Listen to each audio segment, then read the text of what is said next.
RBI के governor change हुए, भारत के 51st नंबर के सीजीआई चेंज हुए, राष्ट्रीय महिला आयोग के प्रमुख चेंज हुए। एएलपी के एग्जाम में डायरेक्ट क्वेश्चन पूछा था कि रेपो रेट कितना है।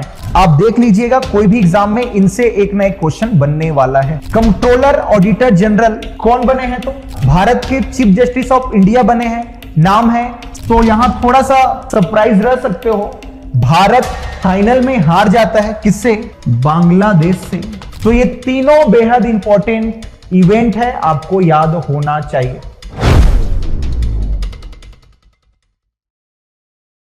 नमस्कार दोस्तों, मैं हूं सूर्यभान सिंह और आप सभी का स्वागत है राजंस कैरियर प्राइवेट लिमिटेड के इस ऑफिशियल यूट्यूब चैनल पर। जैसे कि आप स्क्रीन पे देख सकते हैं, आज के वीडियो पे हम 2023-2024 के अंटिल बोल सकते हो अब तक के, कहने का मतलब यह है दिसंबर 2024 और दिसंबर 2023 तक के एक वर्ष के जितने भी इंपॉर्टेंट अपॉइंटमेंट है, साथ ही साथ जितने भी स्पोर्ट्स इवेंट है, उस पर हम इस वीडियो पे चर्चा करने वाले हैं। जैसे कि आप कुछ दिनों पहले देख सकते हो, आरबीआई के गवर्नर चेंज हुए, भारत के 51st नंबर के सीजीआई चेंज हुए, साथ ही साथ राष्ट्रीय महिला आयोग के प्रमुख चेंज हुए। तो ये जितने भी पर्सनालिटी हैं इंपॉर्टेंट हो जाते हैं और यहां से क्वेश्चंस बन रहे हैं। तो मैं कोशिश करूंगा, करंट तो ठीक है, साथ ही साथ जितने भी अपॉइंटमेंट्स पूर्व में जो हुए हैं उसे भी इस वीडियो में कवर करने का। तो सबसे पहले हम अपॉइंटमेंट्स में आएंगे और देखते हैं कौन कौन सी पर्सनालिटी है जो एग्जाम्स के लिए इंपॉर्टेंट हो जाती है। सबसे पहले याद रखिए, पहला अपॉइंटमेंट से याद रखना, हाल ही में भारत के 26 नंबर के आरबीआई गवर्नर बने हैं, याद रखिएगा, नाम है संजय मल्होत्रा। ये 26 नंबर के आरबीआई गवर्नर होंगे। इससे पहले आप बार बार देखे होंगे, आरबीआई के पिछले 6 वर्षों से गवर्नर थे 25 नंबर के। कौन? तो 25 नंबर के थे Shaktikanta Das. RBI governor important है। बाकी आरबीआई के बारे में कुछ बेसिक जानकारी, जैसे आरबीआई का मुख्यालय मुंबई में मिलेगा। आरबीआई की स्थापना यंग एवं हिल्टन आयोग की सिफारिश पर आरबीआई एक्ट 1934 के तहत वर्ष 1935 में रिजर्व बैंक ऑफ इंडिया की स्थापना की गई। इसी के साथ ही रिजर्व बैंक ऑफ इंडिया का राष्ट्रीयकरण होता है 1 जनवरी 1949 को। आरबीआई बैंकों का बैंक, केंद्रीय बैंक और भारत सरकार का बैंक के भी नाम से जाना जाता है। यह इंपॉर्टेंट फैक्ट है।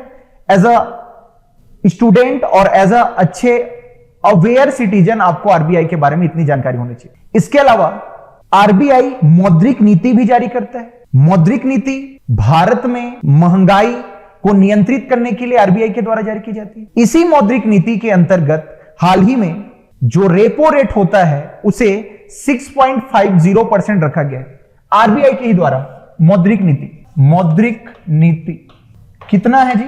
कौन सा? Repo rate 6.50। ये इंपॉर्टेंट है, कई दिनों से रेपो रेट 6.50 बना हुआ है और कुछ दिन पहले ही एएलपी के एग्जाम में डायरेक्ट क्वेश्चन पूछा था कि रेपो रेट कितना है? 6.50%। इतना याद रखिए। इसके अलावा अदर अपॉइंटमेंट्स में एक तो है चीफ जस्टिस ऑफ इंडिया। कौन से नंबर के?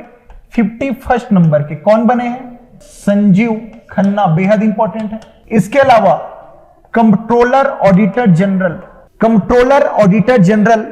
कौन बने हैं? तो के संजय मूर्ति।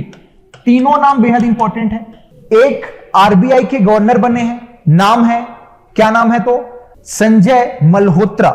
दूसरा भारत के चीफ जस्टिस ऑफ इंडिया बने हैं, नाम है संजीव खन्ना। इसके अलावा भारत के कैग बने हैं कंट्रोलर ऑडिटर जनरल, नाम है के संजय मूर्ति। ये तीनों नाम ऐसे स्टार्ट हो रहे हैं, इसको ऐसे ही लिंक करके याद रखें। इन सब के अलावा कुछ इंपॉर्टेंट नाम, जैसे ईडी के प्रमुख, प्रवर्तन निर्देशालय, नाम है राहुल नवीन। इसके इतर लोकपाल। तो लोकपाल किन्हें बनाया गया है? याद रखिएगा, लोकपाल का नाम है अजय खानविलकर। अजय खानविलकर, ईडी के प्रमुख राहुल नवीन, सेम लोकपाल के प्रमुख अजय खानविलकर। इसके अलावा national commission for women NCW मतलब राष्ट्रीय महिला आयोग कौन है तो विजया रहाटकर। इसके अलावा विजया रहाटकर के अलावा कुछ दिन पहले ही इंटरनेशनल क्रिकेट काउंसिल के भी प्रमुख बने हैं, नाम है जय शाह। तो सीजीआई हो गया, कैग हो गया, ईडी, लोकपाल, एनसीडब्ल्यू और ये आईसीसी। इसके अलावा आप याद रखिए, पहला नाम याद रखना, ऐसे ही लिंक करके याद रखना। पहला नाम है किनके बारे में? संजय मल्होत्रा। संजय मल्होत्रा बने हैं आरबीआई के प्रमुख। दूसरा नाम है सीजीआई संजीव खन्ना। तीसरा नाम है कंट्रोलर ऑडिटर जनरल के संजय मूर्ति। ईडी राहुल नवीन, लोकपाल अजय खानविलकर, एनसीडब्ल्यू राष्ट्रीय महिला आयोग विजया रहाटकर और आईसीसी के प्रमुख कौन बने हैं? जय शाह। ये इंपॉर्टेंट है, आप देख लीजिएगा, कोई भी एग्जाम में इनसे एक ना एक क्वेश्चन बनने वाला है। इसके अलावा यदि हम स्पोर्ट्स सेगमेंट में आए, स्पोर्ट्स में हम यदि क्रिकेट की बात करें तो क्रिकेट में कुछ दिन पहले ही जूनियर एशिया या इसे बोल सकते हो अंडर 19 एशिया कप क्रिकेट से रिलेटेड टूर्नामेंट है, अंडर 19 एशिया कप। दूसरा चीज कहां हुआ तो याद रखना, यह हुआ है यूएई में, और यूएई में कहां? दुबई में। किसने जीता? विजेता। तो यहां थोड़ा सा सरप्राइज रह सकते हो, भारत फाइनल में हार जाता है किससे? बांग्लादेश से। वहीं उपविजेता होता है, उपविजेता कौन तो याद रखना, उपविजेता भारत। यह इसका 11वां संस्करण था, 11th addition. Under 19 Asia cup, पहली बात तो यह याद रखिए कहां हुआ है तो यूएई के दुबई में। तीसरा, किस टीम ने जीता? बांग्लादेश ने। उपविजेता रहा भारत। एडिशन कौन सा था? 11th। क्लियर? क्रिकेट से रिलेटेड मैं 2023 और 2024 के पूरा इंपॉर्टेंट इवेंट को मैं बता रहा हूं, ध्यान से देखिए। 2023 2024 जो भी इंपॉर्टेंट इवेंट्स है, पहला है आईसीसी इवेंट्स की बात करते हैं। ICC men's ODI cricket world cup हम सभी जानते हैं भारत में हुआ था। विनर रहा ऑस्ट्रेलिया और रनर अप रहा, रनर अप कौन? भारत। ये तो बेसिक है। 19 नवंबर हमारे लिए थोड़ा सा बुरा बोल सकते हो, जो क्रिकेट प्रेमी है उनके लिए हार्ट ब्रोकन था, क्योंकि एज अ क्रिकेट फैन कोई नहीं चाहेगा कि भारत में क्रिकेट वर्ल्ड कप हो और भारत हार जाए, उपविजेता बने। लेकिन हमने फाइनली बदला ले लिया था जब 2024 का T20 वर्ल्ड कप हुआ, उसमें साउथ अफ्रीका को हराकर। तो कहने का मतलब यह है 2023 के 19 नवंबर को जब फाइनल हुआ था men's ODI cricket world cup, उसमें हम उपविजेता रहे। कौन जीता था? ऑस्ट्रेलिया। आईसीसी के इवेंट्स में आते हैं मेंस T20 वर्ल्ड कप, और यह कहां हुआ था?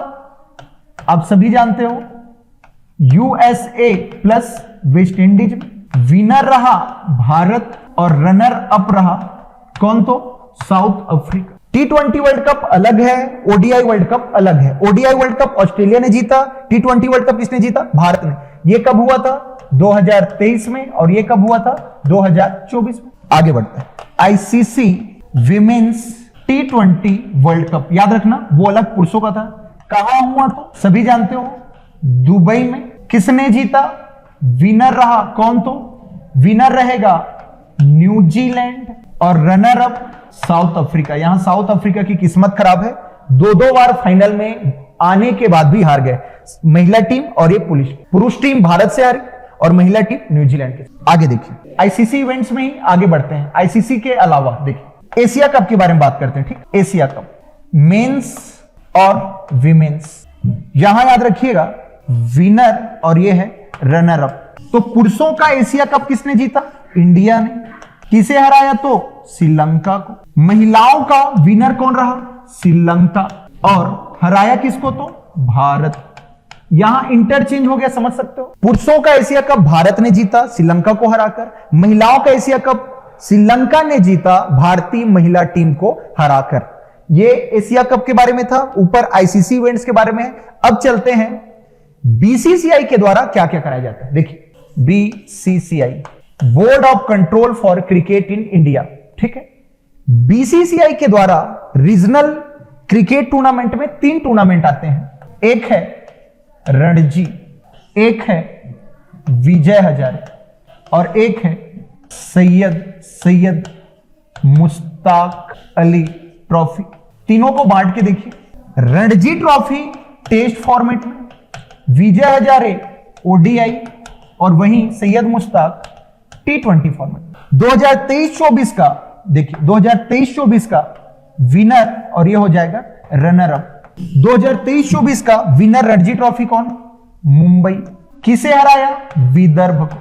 2023-24 विजय हजारे ट्रॉफी याद रखिए, हरियाणा। किसे हराया? राजस्थान को। साथ ही साथ सैयद मुश्ताक अली ट्रॉफी किसने जीता? पंजाब ने। किसे हराकर? वडोदरा को हराकर। ये तीनों चीज याद रखिए। रणजी ट्रॉफी विनर मुंबई, विदर्भ को हराकर। विजय हजारे कौन? हरियाणा, राजस्थान को हराकर। और एक है सैयद मुश्ताक अली ट्रॉफी, जिसमें पंजाब ने जीता है। किसे हराकर? तो वडोदरा को हराकर। क्लियर? आगे बढ़ते हैं। इन सब के अलावा सबसे फेवरेट जो सब देखते भी हो, नाम है इंडियन प्रीमियर लीग। तो आईपीएल 2023-24 विनर कौन रहा? केकेआर।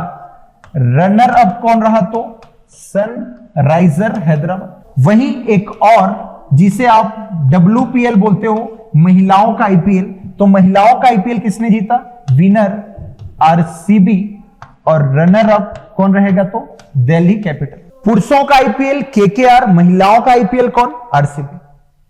क्लियर? क्रिकेट के बारे में इतनी आपको जितना भी फैक्ट मैं बताया हूं उतना कम से कम कर लीजिए। यह 2023 से स्टार्ट हुआ है और अंटिल जहां तक क्रिकेट के बड़े टूर्नामेंट हुए हैं उसको मैं पूरा कवर किया। इसके अलावा एक और स्पोर्ट्स के इवेंट में आते हैं। गेम को हम चेंज करते हैं, क्रिकेट से यहां आते हैं हॉकी में। आइए, हॉकी में पहला याद रखिए विमेंस एशिया हॉकी चैंपियनशिप, और दूसरा याद रखिए मेंस एशिया हॉकी चैंपियनशिप। यदि हम इसको बांट के पढ़ें, होस्ट कहां किसने होस्ट किया? होस्ट हुआ था women's Asia hockey championship Rajgir Bihar में। जीता किसने? इंडिया ने। किसे हराकर? चाइना को हरा। मेंस एशिया हॉकी चैंपियनशिप कहां हुआ? चाइना। किसे हराकर? चाइना को हरा। क्लियर है? मेंस और विमेंस, काफी अच्छी बात है कि भारत विमेंस एशिया हॉकी भी जीता, और किसे हराकर? चाइना को हराकर। इसके अलावा जूनियर, तीसरा junior hockey Asia hockey championship. Junior hockey championship कहां हुआ? ओमान में। अगेन जीता किसने? इंडिया ने। किसे हराकर? पाकिस्तान को हराकर। तो ये तीनों बेहद इंपॉर्टेंट इवेंट है, आपको याद होना चाहिए। ये था हॉकी के बारे में। अब आते हैं बैडमिंटन के बारे में। देखिए, बैडमिंटन में अभी क्या हो, एक ट्रॉफी का नाम है बैडमिंटन का सैयद मोदी अंतरराष्ट्रीय बैडमिंटन ट्रॉफी। यह भारत में होने वाला एक घरेलू प्रतिस्पर्धा है जिसका मेंस और विमेंस विनर कौन रहा? याद रखना, मेंस में आप याद रखिए, विमेंस में पीवी सिंधु, और मेंस में याद रखिएगा लक्ष्य। ये दोनों इवेंट को मेंस के विजेता और विमेंस के विजेता दोनों को याद रखना। मेंस में लक्ष्य सेन ने सैयद मोदी अंतरराष्ट्रीय बैडमिंटन टूर्नामेंट का खिताब जीता। वही विमेंस में पीवी सिंधु ने सैयद मोदी अंतरराष्ट्रीय बैडमिंटन टूर्नामेंट का खिताब जीता। इसके अलावा आगे बढ़ते हैं। 2023-24 में खास क्या है? एक है थॉमस कप, थॉमस कप, और एक है उबेर कप, उबेर कप। ये पुरुषों का बैडमिंटन टूर्नामेंट है। उबेर कप महिलाओं का 2023-24 में, याद रखना कहां हुआ, और ये है विजेता और इसके अलावा उप विजेता। तो खास बात क्या है, थॉमस कप पुरुषों का कहां हुआ, चीन में। किसने जीता, चीन ने। चीन ने किसे हराया, इंडोनेशिया को। इंडोनेशिया। ये बहुत इजी है, बशर्ते याद होना चाहिए। पहला देखा हमने सैयद मोदी अंतरराष्ट्रीय बैडमिंटन टूर्नामेंट, जिसके पुरुष वर्ग का विजेता कौन रहा, लक्ष्य सेन। महिला वर्ग का विजेता पीवी सिंधु। दूसरा Thomas cup, Uber cup. Thomas cup का संबंध है पुरुषों के बैडमिंटन टूर्नामेंट, उबेर कप का संबंध है महिलाओं का बैडमिंटन टूर्नामेंट। कहां हुआ, चाइना में। जीता किसने, चाइना ने। और उप विजेता दोनों इवेंट में कौन रहा, इंडोनेशिया। दोस्तों एक और चीज मैं मेंशन करना चाहता हूं, अपॉइंटमेंट में हाल ही में देखिए एशियन डेवलपमेंट बैंक के प्रमुख बने हैं, इसे बोलते हो एडीबी। इसके प्रमुख बने हैं जापान के मासातो कांडा। जापान के मासातो कांडा एशियन डेवलपमेंट बैंक के प्रमुख बने हैं। तो यदि मैं आज की क्लास को मैं कंक्लूड करूं कि हमने क्या क्या पढ़ा, तो सबसे इंपॉर्टेंट हमने देखा अपॉइंटमेंट्स के बाद दूसरा इंपॉर्टेंट चीज था स्पोर्ट्स में हमने सबसे पहले क्रिकेट के बारे में बात किया, दूसरा और ये था हॉकी, और हॉकी के बाद लास्ट था बैडमिंटन। देख सकते हो बैडमिंटन में एक आपको मिलेगा सैयद मोदी अंतरराष्ट्रीय बैडमिंटन ट्रॉफी, थॉमस कप और उबेर कप। अगेन आगे बहुत सारे एग्जाम्स हैं और हम बेस्ड कंटेंट देने का प्रयास कर रहे हैं। और एक बात और, हमारे जो व्यूअर्स हैं, व्यू कर रहे हैं, प्लीज चैनल को सब्सक्राइब भी कीजिए। जितने भी व्यूअर्स हैं, वीडियो अच्छी लगे तो चैनल को सब्सक्राइब कीजिए, लाइक कीजिए, शेयर कीजिए। Thank you.